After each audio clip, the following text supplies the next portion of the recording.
Namaste. Greetings to all of you. What gives life to the body? If you ask a medical doctor, he will say there are trillions of cells in the body, and the tiniest part of the body is a cell, and these trillions of cells give life to the body. That's what they say. And then they say the body functions because these cells communicate with each other.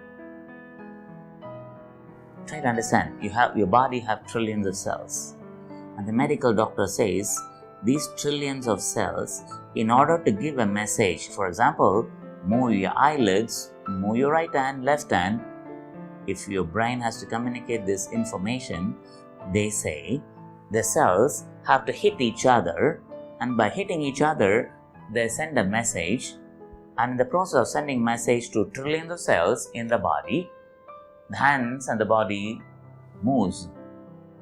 Is it possible that you can say this is true?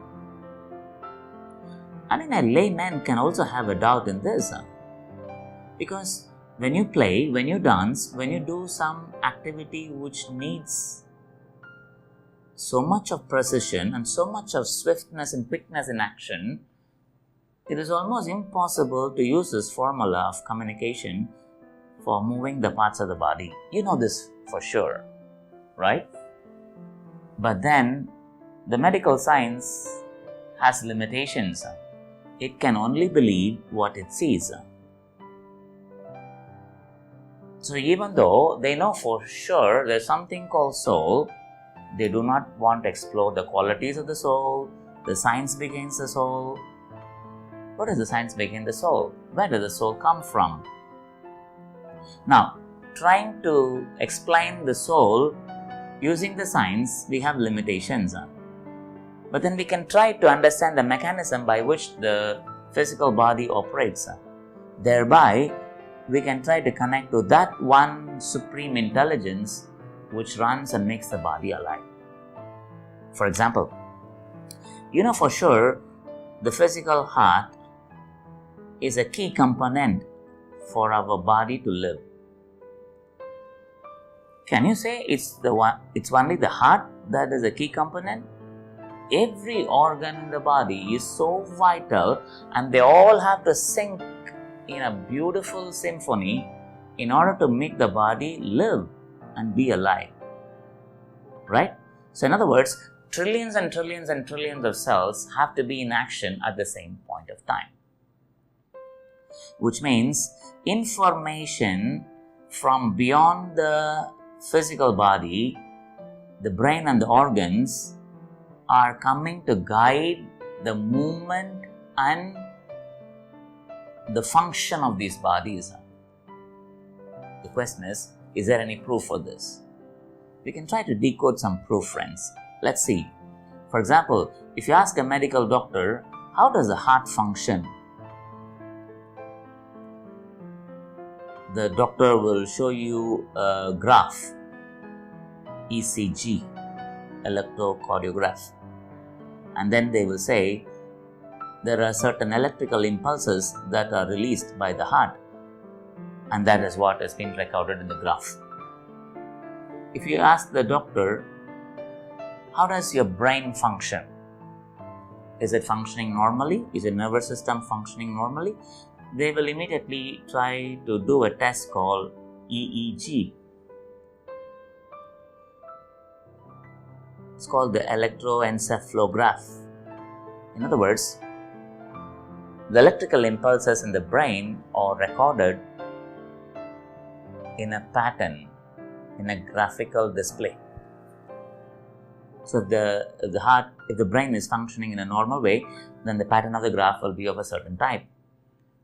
If there is deviation, then they will understand why the person is having seizure, epilepsy, things like that can be found out. It's called the EEG. Now, when they want to check how your muscles of the body are functioning, the doctor will say, Let's do an EMG test. So it's called the electromyography. So the functioning ability of the muscles is again recorded as electrical impulses. So the heart, the brain, the muscles and all the vital components of the body run using electricity.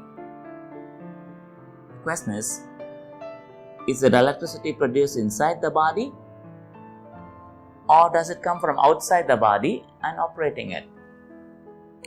This is a similar question like the house, the equipments in the house, they run efficiently because of electricity. And the house does not produce electricity. The electricity is being produced somewhere else and it comes inside the house. Similarly, the body needs electricity to function. So the electricity needed by the body is not produced inside the body from way beyond the body, way beyond the mind. It's from the soul. Now this soul, as it enters the body, when you look at the baby, the head of the baby, there's a soft spot there. So the light enters through that area and anchors itself in different places. Now that light, for sure, is also bringing you information, because for sure we are now in an information era where we understand light is information. Light is not just energy alone, it's just information. All our informations come through energy in the form of waves. So the soul energy, which is having different frequency, comes down through the head, anchors itself in the body, thereby gives innumerable informations for the body to function. In other words, friends, guidance from beyond the mind using the soul energy is coming to operate this body. Unfortunately, medicine does not take this into account. And normal human beings do not look at this as a science. Do not talk about the anatomy of the soul. In other words, they are focused mainly on the anatomy of the body.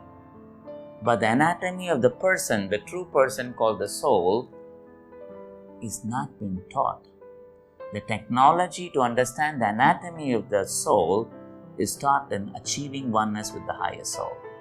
That's why it's called the program of the life. A teacher of highest caliber, Grandmaster Chawakaksvi, brought this as a science to the world, a must learn for every person who has a conscious brain.